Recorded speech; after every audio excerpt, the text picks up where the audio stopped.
வணக்கம். இன்னைக்கு நாம பார்க்க போற இந்த விரிவான அலசல்ல சுமார் 2000 வருஷத்துக்கு முன்னாடி ஒரு சாதாரண கிராமத்து காவல் வீரனா இருந்த ஒருத்தர் இப்போ எப்படி உலகளாவிய நீதியோட அடையாளமா மாறினாருன்னு தான் டீடைலா பார்க்க போறோம். இது வெறும் வரலாறு கிடையாதுங்க. மனுஷங்களோட உணர்வுகளும் அவங்களோட நம்பிக்கையும் எப்படி காலத்துக்கு ஏத்த மாதிரி மாறுதுங்கிற ஒரு ஆச்சரியமான பரிணாம வளர்ச்சி. சரி, வாங்க நேரா விஷயத்துக்குள்ள போயிடலாம். சமீபத்துல வந்த சில பாப் கலாச்சார நிகழ்வுகளை, குறிப்பா சில திரைப்படங்களை நீங்க கவனிச்சிருப்பீங்க. தியேட்டர்ல சில குறிப்பிட்ட தெய்வங்களை ஸ்கிரீன்ல பார்த்த உடனே ஆடியன்ஸ் பயங்கர எமோஷனல் ஆகி மெய் மறந்து சாமி வந்த மாதிரி ஆடுற அந்த இன்டென்ஸான ரியாக்ஷன்களை நாமளே பார்த்திருக்கோம். இது ஏதோ ஒரு படத்துக்காக நடக்கிற விஷயம் இல்ல. பல தலைமுறைகளா அவங்களுக்கு அந்த தெய்வத்து மேல இருக்கிற ரொம்ப ஆழமான ஒரு அக்ரெஷவான அன்போட வெளிப்பாடு தான் அது. அப்படி திரையிலையும் நிஜத்திலையும் இவ்ளோ வெறித்தனமா கொண்டாடப்படுற அந்த தெய்வம் யாரு? அந்த கருப்பசாமி யாரு? அதான் இன்னைக்கு நம்மளோட மெயின் ஃபோக்கஸ். ஒரு சாதாரண மனுஷனா கிராமத்து காவலாளியா இருந்தவர் பல நூற்றாண்டுகளை கடந்து எப்படி உலகம் முழுக்க வழிபடப்படுற ஒரு மாபெரும் மத நிகழ்வா மாறினாருன்னு நாம தெரிஞ்சுக்கலாம் வாங்க. சங்க காலத்துல ஆரம்பிச்சு நாயக்கர் காலத்தை தாண்டி 19ஆம் நூற்றாண்டுல நடந்த புலம்பெயர்வு வழியா இன்னைக்கு ஒரு உலகளாவிய வழிபாடா அது எப்படி படிப்படியா மாறுச்சுன்னு ஒவ்வொன்னா பார்ப்போம். பகுதி 1, பழங்கால வேர்கள், அதாவது சங்க காலம். கொஞ்சம் கற்பனை செஞ்சு பாருங்களேன். கரண்ட், சிசிடிவி, போலீஸ்னு எதுவுமே இல்லாத 2000 வருஷத்துக்கு முந்தைய ஒரு பழங்கால விவசாய சமூகம். அந்த கும்பருட்டான காலகட்டத்துல மக்களோட சொத்தான கால்நடைகளை திருடர்கள் கிட்ட இருந்து காப்பாத்துறதுங்கிறது நிஜமாவே உயிரை பணயம் வைக்கிற ஒரு வாழ்வாச்சாவா போராட்டமா இருந்துச்சு. இதுல ரொம்பவே சுவாரஸ்யமான விஷயம் என்னன்னா, இன்னைக்கு நாம பாக்குற பெரிய பெரிய கோவில்கள் எல்லாம் வர்றதுக்கு ரொம்ப காலத்துக்கு முன்னாடியே தொல்காப்பியம், புறநானூறு மாதிரி பழங்கால நூல்கள்ல இந்த நடுக்கல் வழிபாட்டை பத்தி சொல்லியிருக்காங்க. திருடர்கள் கிட்ட இருந்து கிராமத்தையும் மக்களோட சொத்துக்களையும் காப்பாத்த தான் உயிரையே கொடுத்து போராடி வீர மரணமாடிற அந்த காவலாளிக்கு வைக்கப்படுற கல் தான் இந்த நடுக்கல். அந்த வீரனோட ஆத்மா அங்கேயே இருந்து அவங்கள தொடர்ந்து பாதுகாக்கும் அப்படிங்கிற ஒரு ஆழமான நம்பிக்கை தான் இந்த நடுக்கல் வழிபாட்டோட அடிநாதமே.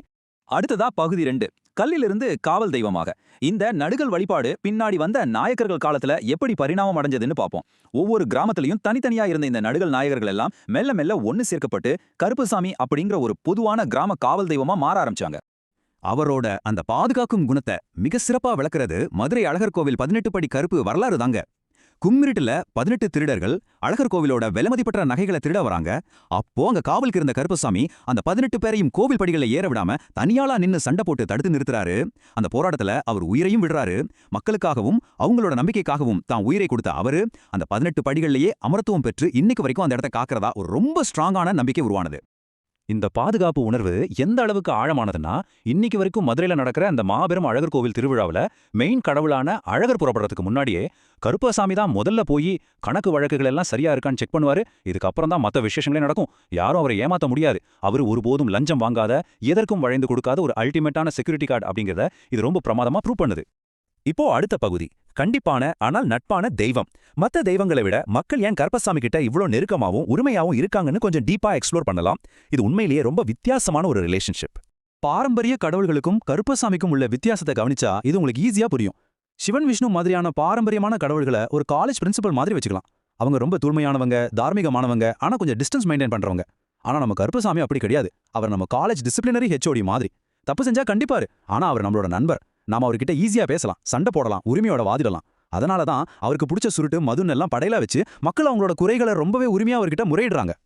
மக்களோட ஒவ்வொரு குறிப்பிட்ட தேவைக்கும் ஏத்த மாதிரி கருப்பசாமி 21 வெவ்வேறு வடிவங்கள்ல இருக்காரு. இதுல சங்கிலி கருப்பனை பத்தி நாம சொல்லியே ஆகணும். ஹாலிவுட்ல வர்ற கோஸ்ட் ரைடர் கேரக்டர் மாதிரி தீய சக்திகளையும் பில்லி சூனியங்களையும் தன்னோட சங்கிலியால அடிச்சு விரட்டி மனுஷங்க மனசுல இருக்கிற கெட்ட எண்ணங்களை அப்படியே பிடுங்கி எடுக்கிறவர் தான் இந்த சங்கிலி கருப்பன். அதே மாதிரி மதயானையோட பலம் கொண்ட மதயானை கருப்பசாமின்னு ஒவ்வொரு வடிவத்துக்கும் ஒவ்வொரு ஸ்பெஷாலிட்டி இருக்கு. கருப்பசாமிக்கு மக்களுக்குமான அந்த நெருக்கம் எந்த அளவுக்கு உண்மையானதுன்னா, இன்னைக்கும் கூட பல கிராமங்கள்ல கோர்ட்டால தீர்க்க முடியாத ஆழமான பகையையும் பிரச்சனைகளையும் கருப்பசாமியோட அருள் வாக்கு மூலமா தான் தீர்க்கறாங்க. பூசாரி சாமி வந்து கூர்மையான அருவா மேல நின்னு குறி சொல்லும்போது அது அந்த மொத்த கிராமமும் எந்தவித மறுப்பும் இல்லாம அப்படியே ஏத்துக்கும். ஏன்னா மக்கள் கருப்பசாமியோட நீதியை அந்த அளவுக்கு முழுமையா நம்புறாங்க. பகுதி 4, ஒரு உலகளாவிய தமிழ் பாதுகாவலர். தமிழ்நாட்டுக்குள்ள இருந்த இந்த நம்பிக்கை எப்படி கடல் கடந்து போச்சு? 19ஆம் நூற்றாண்டை நாம திரும்பி பார்த்தோம்னா, ஆங்கிலேயர்களால கரும்பு தோட்டங்கள்ல வேலை செய்யறதுக்காக நிறைய மக்கள் பல்வேறு நாடுகளுக்கு புலம்பெயர்ந்து போனாங்க. அவங்களால தங்களோட நிலத்தையோ சொத்துக்களையோ கூட எடுத்துட்டு போக முடியல. ஆனா தங்களோட நம்பிக்கையை அவங்க விடாம கூடவே எடுத்துட்டு போனாங்க. இது உண்மையிலேயே ரொம்ப பிரமிப்பான ஒரு வரலாறுங்க. தென்னாப்பிரிக்கா, மொரிஷியஸ், ஃபிஜின்னு அவங்க எங்க போனாலும் அங்க கருப்பசாமியையும் தங்களோடவே கூட்டிட்டு போனாங்க. கரீபியன், தென் அமெரிக்கா நாடுகள்ல அவரு சாங்கனி பாபா அப்படின்னு அழைக்கப்படுறாரு.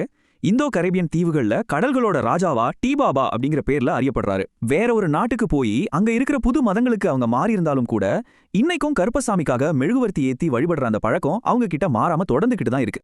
இது ஒரு மாபெரும் சமூகவியல் உண்மையை நமக்கு ரொம்ப தெளிவா உணர்த்துது.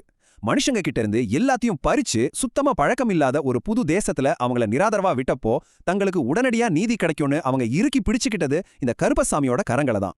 இந்த விளக்கப்பதிவோட முடிவுக்கு நம்ம வந்துட்டோம். கடைசியா ஒரு நிமிஷம் யோசிச்சு பாருங்களேன். மனுஷங்களோட தேவையும் பாதுகாப்பின்மையும் தான் நம்பிக்கையை உருவாக்குது. 2000 வருஷத்துக்கு முன்னாடி தம் மக்களுக்காக ராத்திரியில காவல் காத்து உயிரை விட்ட ஒரு சாதாரண வீரன் இன்னைக்கு உலகம் முழுக்க இருக்கிற மக்களோட நம்பிக்கைக்குரிய தெய்வமா மாறியிருக்காருன்னா, இன்னைக்கு நம்மளோட தேவைகளுக்காக நமக்கு தெரியாமலேயே எந்த நவீன ஹீரோக்களை நம்ம புராணங்களா மாத்திக்கிட்டு இருக்கோம்? இந்த சுவாரஸ்யமான கேள்வியோட நான் விடைபெறுகிறேன்.